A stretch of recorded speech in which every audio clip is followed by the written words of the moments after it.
I'm Michael Pope, I'm Thomas Bowman.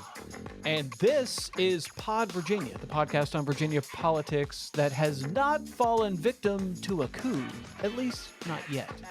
Ooh, you're scaring me, Michael. I don't like the way you're looking at me. Later in the show, we'll talk to someone who planned and executed his own coup, Brian Moran. Back in 2007, he worked with Ward Armstrong to oust Minority Leader Frank Hall. Moran will join us to explain why he felt a coup was necessary and how it happened. But before we get to that, for our first story today, you know who did have a coup? The Virginia House Democratic Caucus. That's right. They removed Eileen Fillercorn as minority leader just a few weeks ago, and now they've replaced her with Delegate Don Scott of Portsmouth. That pain you feel? It's the knife in your back. For our second story, the General Assembly passed a budget that both sides say took heavy compromises. One of those compromises was to re-criminalize pot for people in possession of more than 4 ounces of weed. And for our third story, remember that Republican nominee for Congress in the 8th Congressional District who said she wanted to jail Fauci? Well, she got her etch-a-sketch out and is now walking back those comments. Her Fauci flip-flop isn't much better, but we'll get to that in a minute.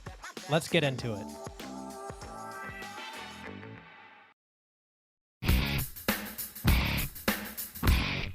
For our first story today, the House Democratic Caucus has a new leader. Eileen Fillercorn is out and Don Scott is in. The slow motion coup started back in April and has now concluded after a closed door caucus meeting that elected Delegate Don Scott as the new leader of the fractious Democratic Caucus. Our friend Jackie DeFusco at WRIC caught up with Leader Scott right after that vote, and she did her level best to get a sense of why he wanted to oust Fillercorn. I didn't seek it out. I would like to say that I was drafted. I was voluntold. And a lot of times, that people came to me and said, hey, this is the time for you to step up. There may be other future leaders that step up, but it's my turn now. And I want to be a good steward of the leadership that has been entrusted to me. Well, if Democrats are united, why switch the leader in the first place?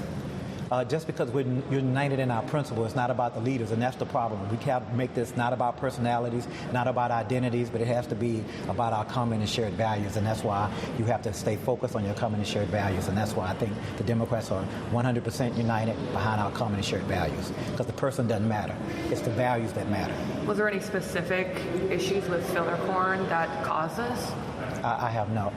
That all I can tell you is that Democrats are united. Good question. Good, but we're going to continue to stay united and move Virginians forward. Good question, but I'm not answering it. Thomas, what was going on with Fillercorn? Why did most House Democrats want to oust her and put a new leader in place? That's a great question, Michael. I wish we had an answer for you. But the reality is here, implicit in Don Scott's answer is that the previous leader, Eileen Fillercorn, did not share the rest of the caucus's values, I guess. And it also left open a question of, okay, well, who drafted him? Yeah, I think there's probably a lot of stuff going on. The Democrats, of course, lost seats in the last election. So, there was, that's after you lose an election cycle, that's clearly an opportunity to remove somebody. But the House Democratic Caucus did not do that right after the election. They could have done that in November, and they didn't. So there's that. And I think there might have been some uncomfortableness, if that's a word, with Eileen Fillercorn's leadership style. I think there might have been building resentments in terms of who got to have their name on what kind of bills. There's always jockeying for a position. So all those things sort of aligned to essentially dump Fillercorn and install a new leader. And it is interesting. We'll talk about this a little bit later in the show with Brian Moran, but there's an interesting history here in terms of leadership coups. They almost always happen in minority caucuses. And this is true going back 40 years. So in the past 40 years, there have been 4 leadership coups, one for every decade, and they're always in the minority caucus. Way back in 1985, when the Republicans were in the minority leader Vince Callahan was ousted by a guy named Andy Guest And then, Thomas, a few years later in 1991, Andy Guest himself was ousted by Vance Wilkins. So, message to people who organize and lead coups is those same weapons might be turned against you eventually.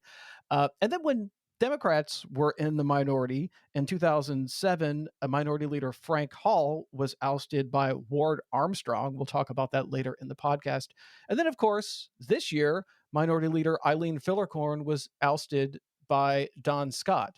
So the through line there in all four of those leadership coups I just mentioned is they all happened in the minority. You don't really see this kind of jousting when parties have the majority. Yeah, and also don't forget, Michael, there were at least one, maybe two attempted coups against David Toscano, who we had on last week when he was the minority leader, too. Yeah, unsuccessful coups. The thing about unsuccessful coups is they tend to have lingering resentments. I mean, people remember that you mentioned knife in the back earlier in the show. Like if you take a shot at the king, you better kill the king. Otherwise, people are going to harbor resentments for years or perhaps even decades to come. Yeah, and the best we can tell is that this was really a death by a thousand cuts situation. A lot of long-standing disagreements with the former speaker and now former leader Eileen Fillercorn. And one of the biggest ones was in how she handled the redistricting amendment.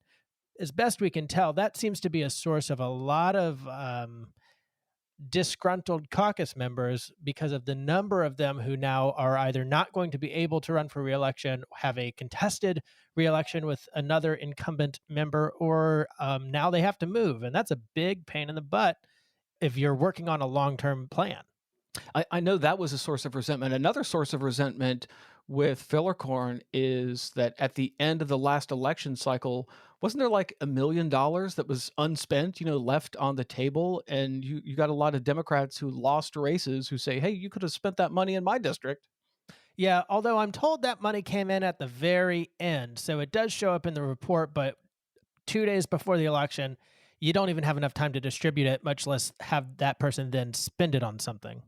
Fair point, but if you've lost an election, those sorts of details might seem esoteric and perhaps academic. That's right. Well, Michael, what are we talking about next? Pot, of course. Nice. Light it up. Light it up. So after months of behind-the-scenes negotiation, secret, behind-closed-doors negotiation, the House and Senate leaders finally cut a deal on the budget. And of course, don't you know it, they stuck in some policy changes to that budget as well. One of those policy changes is reopening the debate over decriminalization of marijuana. Yes, you heard that right. We're not talking about legalization. We're now talking about reopening the debate over decriminalization. So possession of 1 ounce or less of pot is now legal in Virginia. Virginia is the first state in the South to legalize weed. But if you have more than 4 ounces, that's a different story. That can currently get you a $25 fine because it has a civil penalty. But Governor Glenn Youngkin is now considering an effort to make more than 4 ounces of pot a criminal offense, essentially recriminalizing it again. Todd Gackey at the Family Foundation says anything that reduces the availability of marijuana is a good thing. For families around the Commonwealth of Virginia, their concern is, what is this doing to their society? What is it doing to the streets and their localities? And so this is one step that we believe is a step in the right direction to ensure that we keep as much of it off the street as possible. But J.M. Padini at Virginia Normal says recriminalizing this amount of marijuana is a mistake.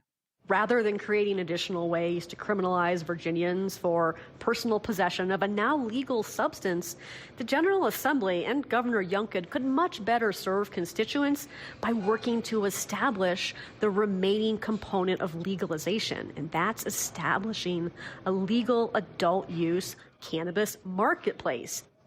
That last point is really key here because, marijuana is now legal in Virginia. And yet, instead of talking about creating a marketplace and figuring out a way people can legally buy and sell marijuana, what we're talking about is recriminalizing something that's currently been decriminalized. So where are we at in Virginia, Thomas?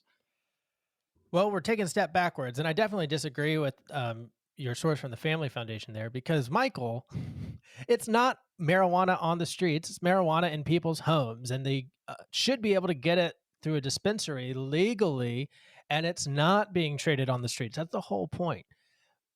One thing to keep in mind about what the governor is considering is that it criminalizes 4 ounces or more of marijuana in public, not in people's houses. So, that's part of Well, this. you got to get it to your house. You got to get it to your house, right? Exactly. But I mean, there are all kinds of interesting details about the mechanics of this. Another part of this is it applies to all kinds of marijuana, including edibles. So, if you've got a brownie, well, that weighs more than the actual, the stuff that you smoke, right? So all of this stuff is actually designed in terms of 4 ounces or a pound or whatever. That's actually designed for the smokable kind of marijuana. But the way they've written the law, it applies universally to whether it's a brownie or, something that's smokable. So if you have, several brownies, that actually, from a technically legal standpoint, ends you in a felony if it's more than a pound. So, I mean, there's all kinds of ways that this could actually harm people who get caught up in the criminal justice system. And the worry here, of course, is it's going to disproportionately harm minority communities in Virginia by giving them a criminal record that it's going to take them a lifetime to get out from under.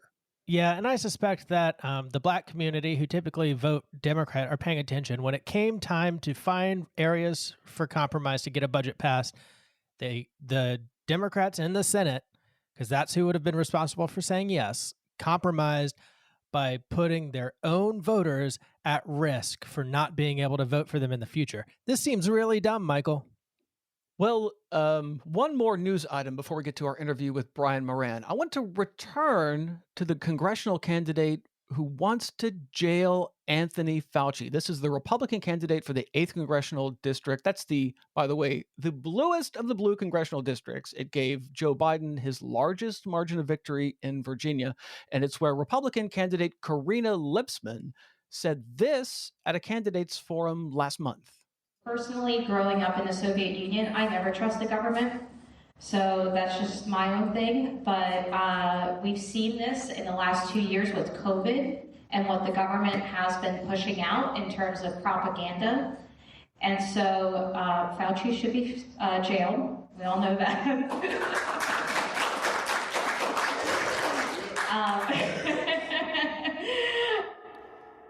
Well, the applause you heard there is from members of the Alexandria Republican Committee who apparently think it's a great idea to incarcerate someone who hasn't even been charged with a crime. But that was Karina Lipsman trying to get the nomination to run the 8th Congressional District. Well, now that she's got the nomination, Thomas, guess what she's now saying about Anthony Fauci? What's she saying about Anthony Fauci now? Well, she's trying to walk back her comment that Fauci should be jailed. In a written statement, she now says she does not believe that Fauci should be jailed. This is what she said in her written statement. Quote, "I do believe Dr. Fauci and every other government official involved need to be held to account for their actions taken during the COVID-19 pandemic that wreaked havoc on our economy, our children, and our country. Many businesses were forced to close, never reopened. Many in our society are now suffering from mental health issues, drug and alcohol addictions because of the forced government lockdowns. Our children have been impacted, and the extent to which we may not know for years. Much of the data on the effectiveness of many of the forced government recommendations is contrary to previous messaging from our government. As a people, we should expect our elected representatives to ask the hard question of those in power and demand answers." So that's the written statement, which clearly raises a lot of questions about her approach to public policy and how science works and the role of health officials in the U.S. government and many other things. But Karina Lipsman refused several requests to be interviewed about her flip-flop on Fauci. That prompted Stephen Farnsworth at the University of Mary Washington to say this. If you can't answer questions about your flip-flop, that's a big problem. And it's a further question that you have flipped in the first place and flopped after that. But then the idea that you don't even stand up for what you believe at the moment creates another set of problems for you as a candidate. Well, candidates often move to the center after securing a nomination, but this is kind of extreme, calling for Fauci to be jailed and then saying, "Well, maybe Fauci should not be jailed." I'm wondering about the campaign tactic here, Thomas. What's with a candidate hiding behind a written statement? Like, what would make a campaign manager tell a candidate, "No, don't talk to that reporter"? Well, it makes it a one-day story instead of a multi-day story if you get into a back and forth with a reporter and have an opportunity to say things that make it last 2 or 3 days and invite opportunities for follow-up. You typically do something like this when you don't want that to happen. But Michael, there's a bigger issue here in play. So first she undermines trust in our democratic institutions and says Anthony Fauci needs to be jailed, which, as we pointed out in a previous episode, that doesn't happen in America. That's not appropriate. Second, her statement walking that back is full of misinformation and bad science. The debate over the science of COVID mitigation is, I think, something that we're definitely going to see be part of the campaign. Actually, reached out to the Don Beyer campaign to get his reaction to Lipsman's flip flop on Fauci. And of course, no surprise to anyone, Congressman Beyer is standing by the science of what Dr. Fauci had said and the mitigation efforts that, he presented during the Trump administration as well as the Biden administration. On the campaign trail, the politics of this, though, I think, among Republican voters, they hated the mitigation efforts. And any candidate who takes issue with the masks and vaccine mandates and closing schools, I mean, that's language that they like. And that's why you heard them applaud this pretty extreme statement from Karina Lipsman last month. The tails are wagging the dog in the Republican Party these days, Michael. A trait of leadership is not to succumb to the most extreme voices in your party and play into those worst demons. Michael, what a true leader does, somebody who's qualified for leadership, is come up with a way to show people how to take their medicine and why they should take it and explain why it's the right thing to do and how it's patriotic to make sure that your fellow Americans are protected and that we trust the science and science doesn't vote, right? And so we can't unilaterally disarm against a virus. These are what a traditional conservative position would be, Michael. We're not hearing that these days. Well, I think if the aim was to make her flip flop on Fauci a one-day story, I think that's a failure because during the campaign, I'm pretty sure she's going to be asked about her flip flop on Fauci.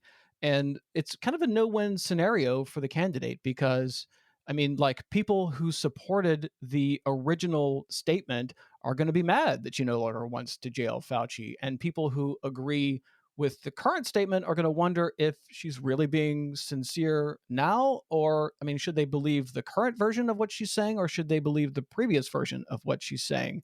And like if the aim was to make that a one-day story, I doubt that has been successful because there's already been several stories in the local media about it. And I would imagine as the campaign rolls on, we would hear even more. And by the way, a totally losing issue for her in the 8th congressional district, where, again, Biden had the largest margin of victory among any of the congressional candidates.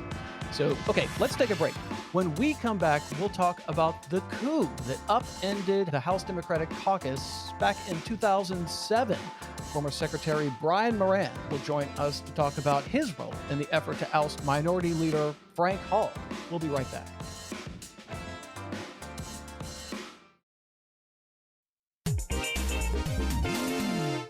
This is Skylar Van Valkenburg, delegate from Henrico County, and you're listening to Pod Virginia, my favorite podcast with Michael Pope and Thomas Bowman. And we're back on Pod Virginia. We're joined by the former chairman of the House Democratic Caucus who helped engineer a coup, bringing down Minority Leader Frank Hall during the 2007 General Assembly session. Returning to the podcast is a former delegate representing Alexandria and a former cabinet secretary in the Northam administration. Brian Moran, thanks for coming back to Pod Virginia. I'm happy to join you again, Michael. You look forward to our discussion. All right, Secretary Moran, before we get started, since you are the former Secretary for Public Safety and Homeland Security, I wanted to know if you've got a reaction to the recent gun violence that we've been seeing across this country? Well, yes, I do.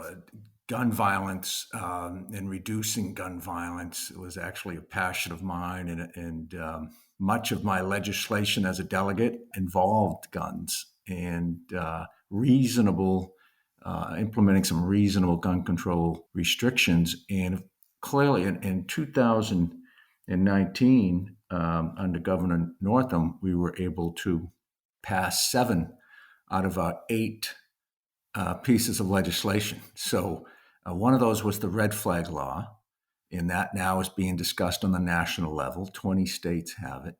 Another was a ban on assault weapons. That passed the House delegates. It did not pass the state Senate. But one that did pass was background checks. So we really had some significant success passing reasonable gun control legislation, all constitutional. Certainly the red flag law has been tested. Same with background checks.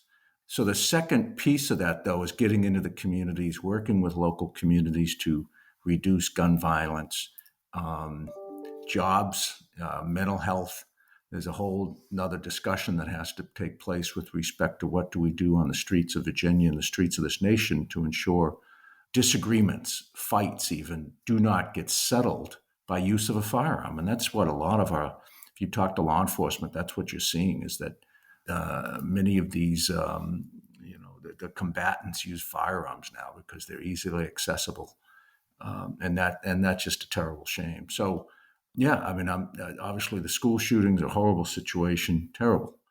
But there's everyday shootings that are occurring in our neighborhoods as well that we need to address, and I look forward to Congress acting. But here in Virginia, we have made some significant steps, but we need to get to the streets. We need to provide assistance to the communities and with some community action to take care of our fellow citizens. So, All right, we're going to stroll down memory lane here and talk about the events of 2007. But before we get to that, Mr. Secretary, do you have any reaction to Don Scott taking Eileen Fillercorn's place as leader of the House Democrats? So clearly that's why we're having this conversation today. That's why we invited you on the podcast, is to sort of do a retrospective here. But what do you make of these recent developments with Eileen Fillercorn being out and Don Scott being in as leader of the House Dems?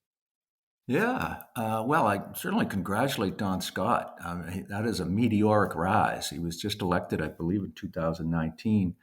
So I do not know Don as well. I did work with him when I was a secretary. He was the patron of a lot of legislation, complex legislation. So he was a very skillful legislator, particularly being a freshman. Eileen, I've known since even before she ran for the House of Delegates. In fact, she goes back to the guns issue. She actually mobilized a march on Washington to protest, gun violence. And so she's been around a long time. I know her. I know her husband, Bob. I consider them friends. So I feel bad for Eileen. She was a historic figure, first a woman speaker. And by all accounts, she did well. So I don't think it was a philosophical difference between the two. I think both of them would consider themselves to be liberals, one from Northern Virginia, one from Portsmouth.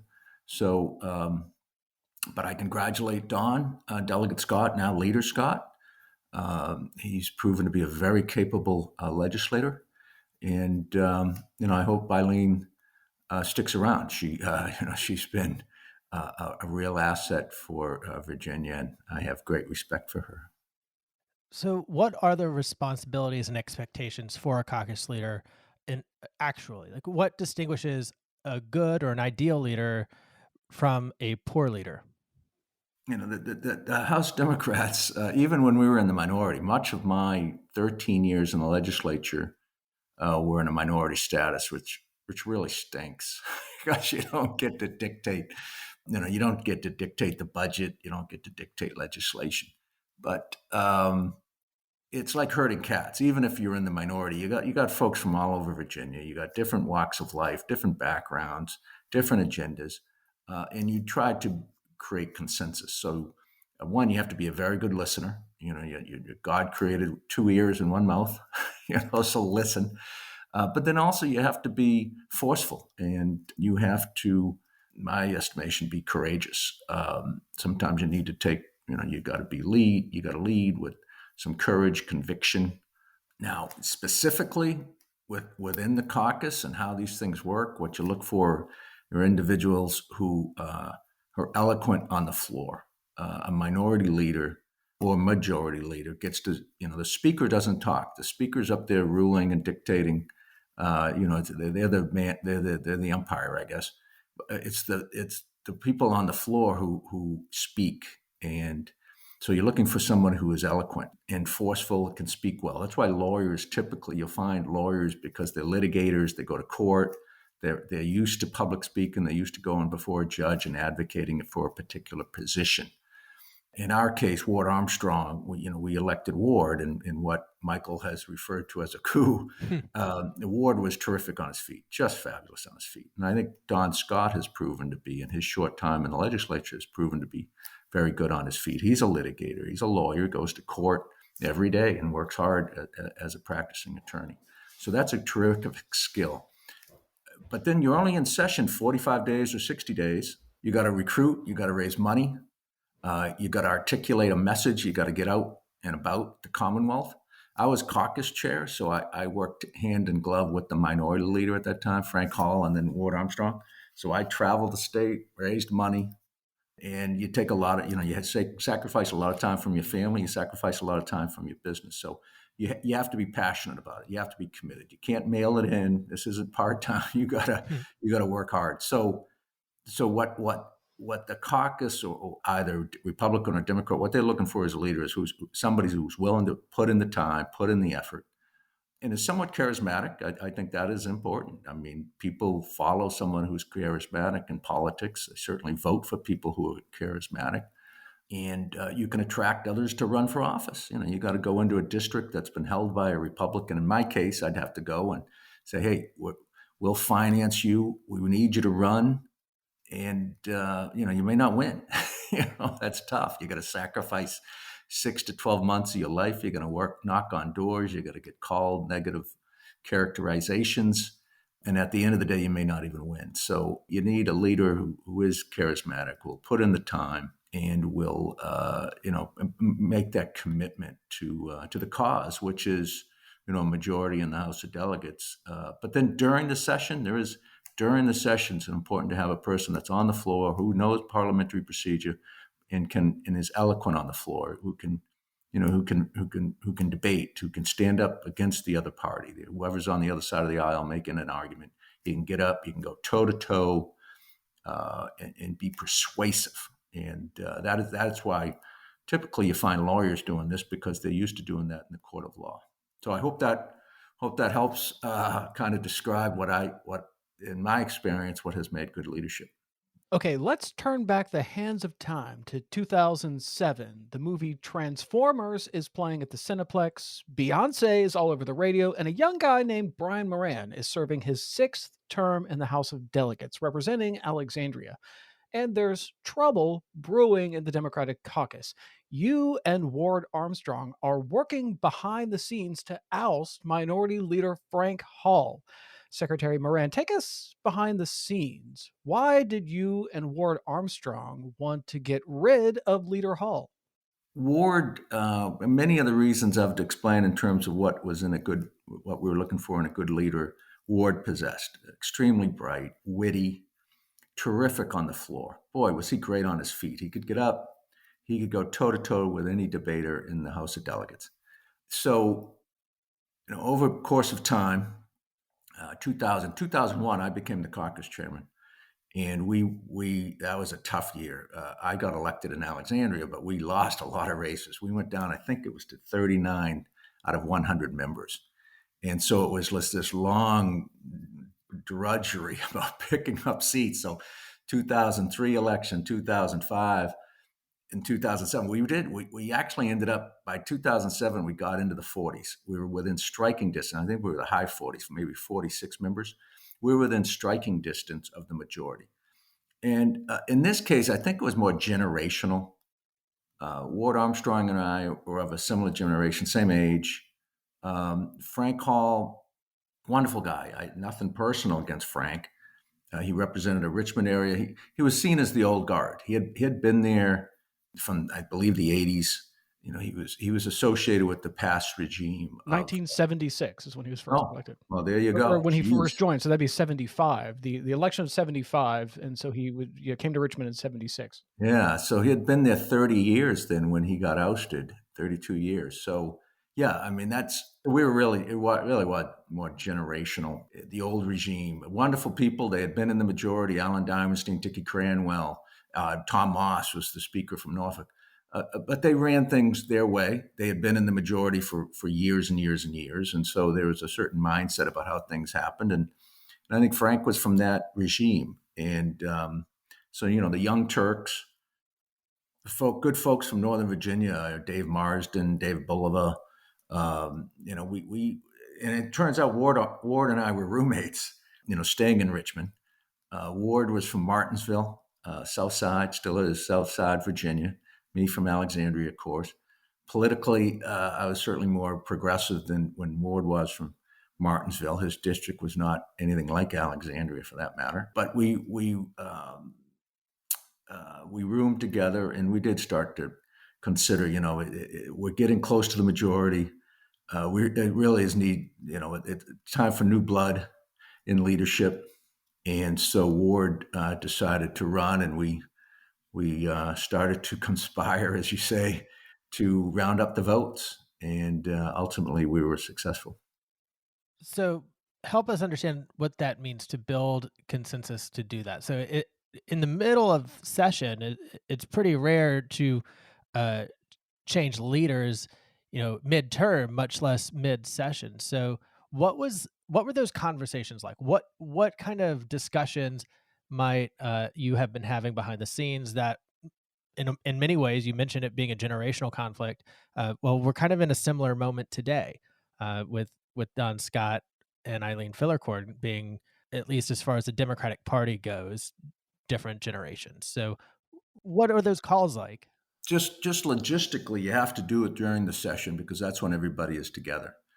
Try to when we have off-session meetings, it's really difficult to get majority of the caucus there, if not 100% of the members. And in something of this kind of leadership change, you really want 100% of the members. You don't want to sneak this thing through. You need everyone getting the chance to be heard and voting. So it really has to be done during the session when everybody's there. In the conversations, another one, Chris Armanson from Northern Virginia was in leadership. So you go to some of the people who are pretty outspoken. You do it geographically as well, not just Northern Virginia, but Hampton Roads and certainly the Richmond area. And you feel people out, and this is it's time for a change. Ward is very forceful. He's terrific on the floor. He's a great debater. As we approach the majority, we're going to need to get new leadership. And somebody like Frank, who's wonderful, but he's been there 30 years. He's really symbolic of the old regime. We're the new Democrats, and we need a new face. And so you feel people out, and in this case, it was people were responding very favorably, and so one thing leads to the next, and you go to the next person and the next person, and before you know it, you have 50% of the vote, and you need 51. At that point, I think we had 46 or 47 members, and so we. Well, Mr. Secretary, the vote in the caucus was 27-12 with one abstention. Now, many of the Armstrong supporters came from Northern Virginia, as you said earlier. The Black Caucus was split. Did that vote kind of come down to what you had expected?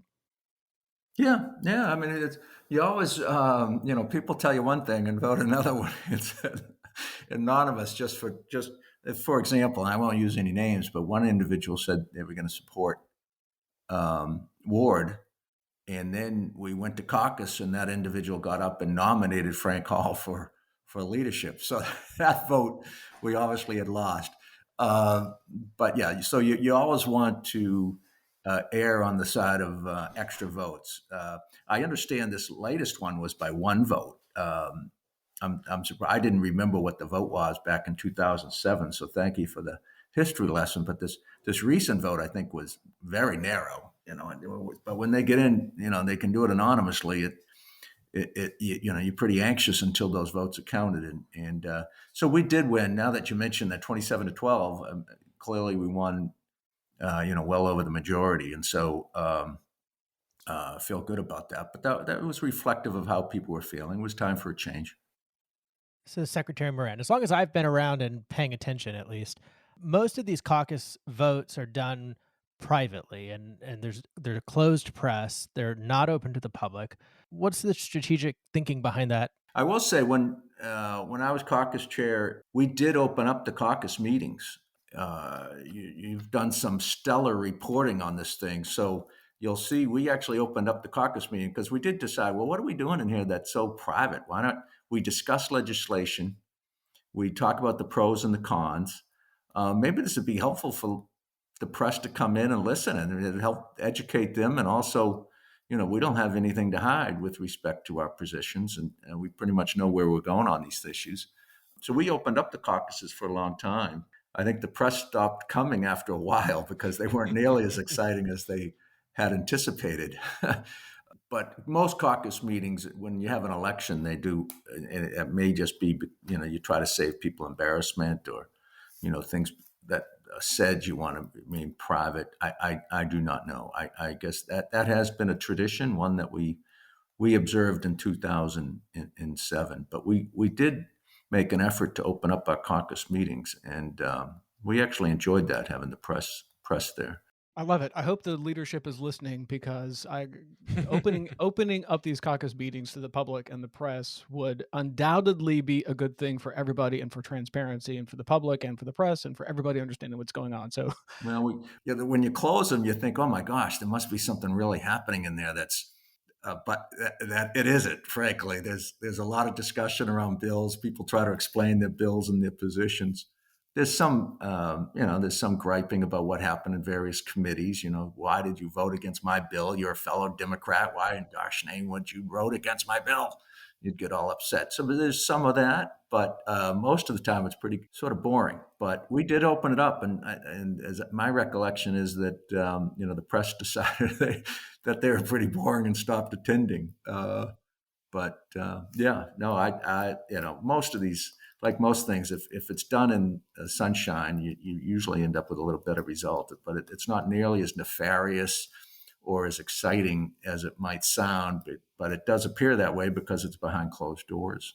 In the digital age, it'd be really easy these days to just somebody take their phone and go live on Facebook or Twitter or something, and just everybody can see it. Maybe the House caucus itself would do it, but it strikes me as really simple to do. You don't need to mic everybody or anything. Well, I'm glad the sessions themselves are streamed, of course. I mean, yes. You can tell me when that was, but I remember that when I was first there in the legislature, they were not streamed at all. You had to do a FOIA request to get the video for quite a while. Yeah, it was just the people in the gallery. And of course, our gallery is usually pretty crowded on big votes because they wanted to see what was happening. But now you can join from the comfort of your office or your the home and watch. I think that's a terrific, just an excellent improvement.